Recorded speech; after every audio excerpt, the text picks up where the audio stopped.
नमस्कार दोस्तों।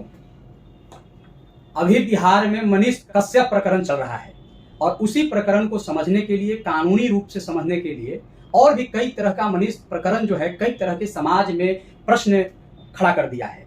उन्हीं प्रश्नों के सही और कानूनी रूप से विश्लेषण के लिए, सटीक जानकारी के लिए आज मैं उपस्थित हूँ पटना हाई कोर्ट के अधिवक्ता श्री रंजन कुमार श्रीवास्तव जी के चैम्बर में। जी हाँ वकील साहब, हमारे प्लेटफॉर्म पर आपका स्वागत है। हम आपसे कुछ जानना चाहते हैं और आपके माध्यम से, अपने प्लेटफॉर्म के माध्यम से बिहार के लोगों तक को जानकारी पहुंचाना चाहते हैं जो भ्रम में अभी है। सबसे पहले हम मनीष कश्यप प्रकरण को लेंगे कि मनीष कश्यप को जिस तरह से गिरफ्तार किया गया और आईपीसी की कई धाराएं लगाए गए, इसको कानूनी रूप से आप किस नज़र से देखते हैं? कानून क्या समझ रहा है? कानून के नज़र में मनीष कश्यप कहाँ है? कानून के नज़र में मनीष कश्यप, अगर पुलिस ने एफआईआर रेगुलर इंस्टीट्यूट किया है और वो कॉग्निजेबल ऑफेंस में अगर पुलिस ने इंस्टीट्यूट किया है या किसी के कंप्लेन पर या पुलिस सेल्फ के कंप्लेन पर, अगर वो इंस्टीट्यूट हो गया है कॉग्निजेबल ऑफेंस में, तो पुलिस अथॉरिटी को ये राइट है कि उसको अरेस्ट कर सकती है without permission from the court, अगर कॉग्निजेबल ऑफेंस है। ये डिपेंड करता है कि ग्रेविटी ऑफ द ऑफेंस क्या है। तो अगर इस केस की बात किया जाए तो जितने भी सेक्शंस लगे हैं, तो जो सेक्शंस लगे हैं तो वो सारे सेक्शंस, कुछ सेक्शंस तो अवेलेबल हैं, बहुत सारे सेक्शंस हैं जिसमें 1 साल की सजा है। उसमें पुलिस को ना गिरफ्तार करने की अथॉरिटी है और पुलिस मैटर एक्यूज को राइट होता है कि वो बेल पुलिस को ही देना पड़ता है। लेकिन इसमें जो सेक्शंस, जो मुझे जानकारी मिली, जो पेपर या ये एफआईआर तो देखे नहीं, लेकिन जो मिली है जानकारी जो सोशल मीडिया या अखबारों से, कि जिसमें जो सेक्शंस लगे हैं वो सेक्शंस आईपीसी के भी लगे हैं और आईटी एक्ट के भी लगे हैं। तो आईपीसी में सेक्शंस अगर वो 7 इयर्स तक के भी सेक्शंस लगे हैं, जैसे 467 ऑनवर्ड्स जो भी सेक्शंस हैं, और आईटी एक्ट के 471, तो 467 ये सब 7 इयर्स इम्प्रिजमेंट है। तो ये कॉग्निजेबल ऑफेंस है, तो इसमें 7 साल तक की सजा हो सकती है अगर ये प्रूफ होता है कि इन्होंने ऑफेंस कमिट किया है। इंट्रोगेशन के बाद फिर कोर्ट में ट्रायल चलता है, वहां पर प्रोसिक्यूशन स्टेट को प्रूफ करना पड़ता है।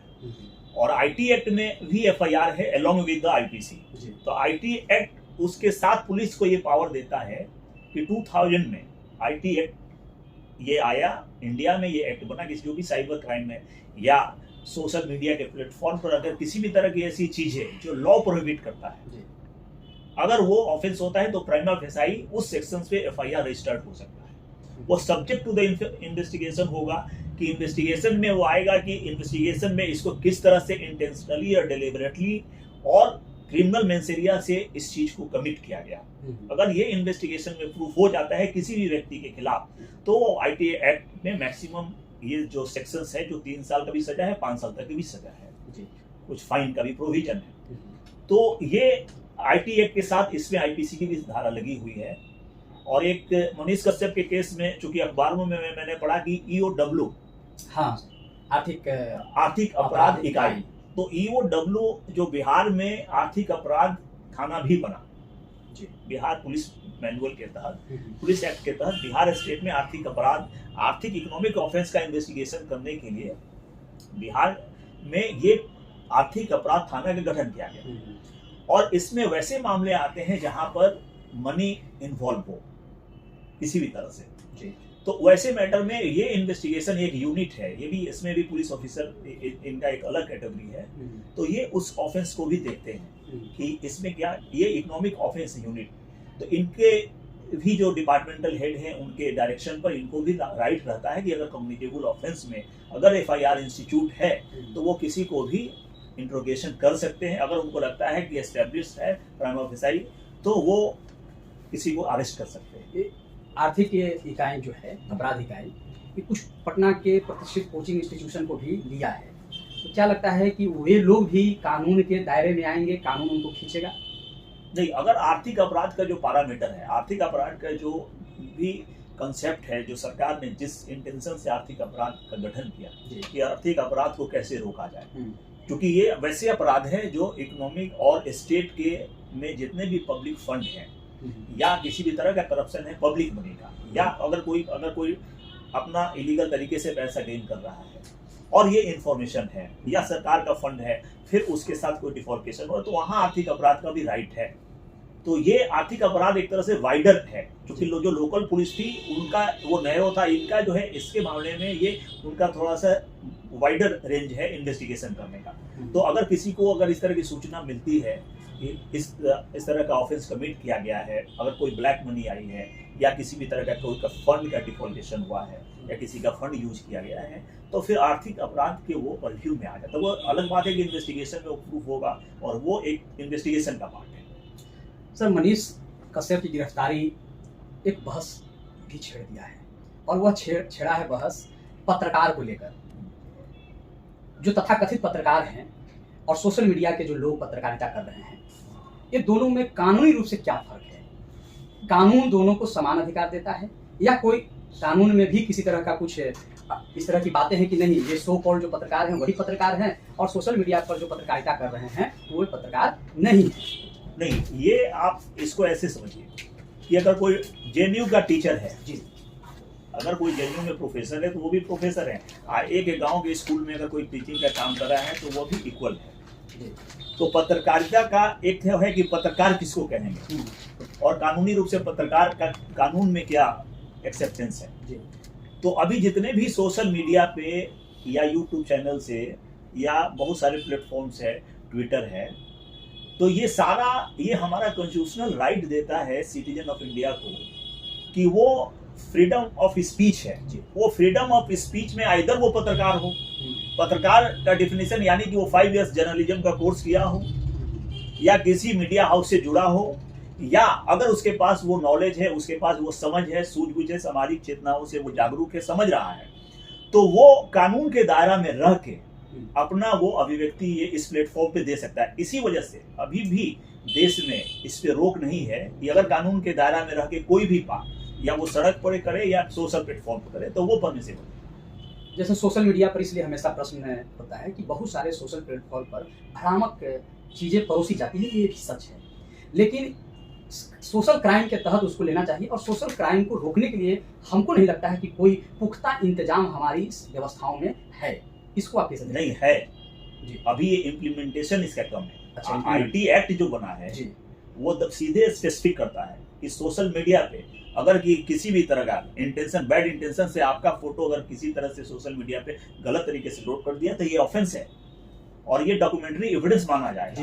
एज ए एविडेंस एक्ट के तहत वो एविडेंस है। हाँ। और आपको पनिशमेंट होगा, कोर्ट भी इसको एविडेंस प्रूफ मान के वो कन्विक्शन कर देगी। तो ये लॉ इंडिया में है कि आप सोशल मीडिया पे किसी के भी प्राइवेसी को या किसी के भी वैसे जो लॉ में प्रोहिबिट है, हर वो चीज, हर गलत काम अगर कानून के प्रावधानों के विपरीत है तो वो अवैध होगा। हो सकता है कि वो अगर कानून के नजर में वो अवैध नहीं है तो वो अनैतिक हो सकता है, अवैध नहीं होगा। अवैध वो होगा कि अगर किसी भी कानून से उस पर रोक है। जैसे मान लीजिए किसी को कोई अगर एलिगेशन लगा रहा है कि साहब किसी को भड़काऊ भाषण दे दिया, भड़काऊ भाषण दिया और इससे अगर समाज में कोई वैमनस्यता फैलती है तो भड़काऊ आईपीसी में प्रोविजन, तो आईपीसी के तहत वो प्रोहिबिट है, तो वो अगर वो ऑफेंस किया तो वो आईटी एक्ट के परव्यू में आ जाएगा। अच्छा, अभी आज मनीष कश्यप को लेकर बिहार बंद था, पता नहीं कितना प्रभावशाली था, ये मुझे भी नहीं पता है, लेकिन उस पर चर्चा भी नहीं करनी है। चर्चा ये करना है कि बिहार बंद करने से जो आरोपी है या कुछ इस तरह की घटनाएं होती है कि हम पर आरोप लगा और हमारे फॉलोअर्स जो है, समर्थक जो है, उसके लिए कोई धरना प्रदर्शन करते हैं, तो क्या इस तरह के धरना प्रदर्शन से आरोपी पर कोई कानूनी अड़चन भी आता है क्या, या आ सकता है क्या? सुप्रीम कोर्ट कई केसेज में कह चुका है कि किसी भी चीज का मीडिया ट्रायल या रोड पे प्रदर्शन, चूंकि कोर्ट एविडेंस से चलता है, भारत में अभी भी है कि अगर कुछ लोग खड़े हो जाएं और किसी को फांसी मिला है उसका विरोध करें तो वो बच नहीं सकता। आपको निर्दोष है और उसके अगेंस्ट अगर प्रोटेस्ट हो तो उसको भी बाहर भी नहीं किया जा सकता। ये सब्जेक्ट टू द इन्वेस्टिगेशन है, ये एक अलग इशू है। लेकिन कानून के दायरे में वही है कि अगर इस प्रोटेस्ट से ये अलग बात है कि प्रोटेस्ट से इन्वेस्टिगेटिंग एजेंसी है, ये एक प्रभाव पड़ सकता है कि फेयर इम्पार्शियल इन्वेस्टिगेशन हो, कि कोई इनोसेंट जो है वो उसको बुक करके फिर उसको ना फल, लेकिन ये तमाम चीजें कोर्ट देखती है। कानून में इसका इसीलिए प्रोविजन रखा गया है कि चूंकि कोर्ट का जो कानून का भी जो लॉ मेकर थे ये सारे सोच के बनाए थे कि इन्वेस्टिगेशन, पुलिस का ही इन्वेस्टिगेशन फाइनल नहीं है, इसलिए जुडिशियल एप्लीकेशन लगता है। तो जुडिशियल एप्लीकेशन के बाद वहां पे कानून प्राइमा फेसाई मानेगा। बिहार पुलिस मनीष कश्यप को 7 दिन के लिए 5 दिन के लिए लगभग जो है रिमांड पर लेना चाहती थी, लेकिन कोर्ट 1 दिन के लिए रिमांड दी है। इसको कानूनी रूप से कैसे देखते हैं? ये मनीष कश्यप का क्या कोई संवैधानिक जीत है या मनीष कश्यप के पक्ष में कोर्ट के कोई वो है? नहीं, जीत हार कहना वो कानूनी रूप से वो उचित नहीं होगा, ये पॉलिटिकल क्वेश्चन हो सकता है। नहीं, सोशल मीडिया पर इस तरह की चर्चा है कि 7 दिन का रिमांड मांगा गया, 1 ही दिन कोर्ट दे रही है। लेकिन कोर्ट ने ग्रेविटी ऑफ द ऑफेंस है, कोर्ट ने ये समझा कि ये वो जरूरत नहीं है कि इनको 7 दिन का रिमांड दिया जाए।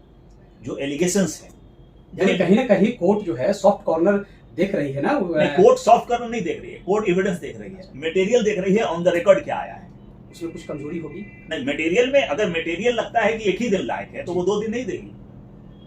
इसी को जो मनीष कश्यप के जो फॉलोअर्स हैं, इसी को वो समझ रहे हैं कि हमारे तरफ कोर्ट जो है, और वो आशा में है कि हो सकता है कि मनीष कश्यप कुछ ही दिनों में हमारे बीच आ जाएंगे। आपको क्या लगता है कि मनीष कश्यप को कब तक बेल मिलने की संभावना? अगर इन्होंने इनका चूंकि जो भी सेक्शन से अगर ये investigation with in time, section 167 CRPC ये प्रोवाइड करता है कि अगर investigation with in time frame, अगर वो 7 इयर्स 10 इयर्स के नीचे के ऑफेंस है तो 60 डेज के अंदर में इन्वेस्टिगेशन कंप्लीट करना पड़ेगा, नहीं तो मनीष कश्यप को as a matter of right होगा बेल लेना।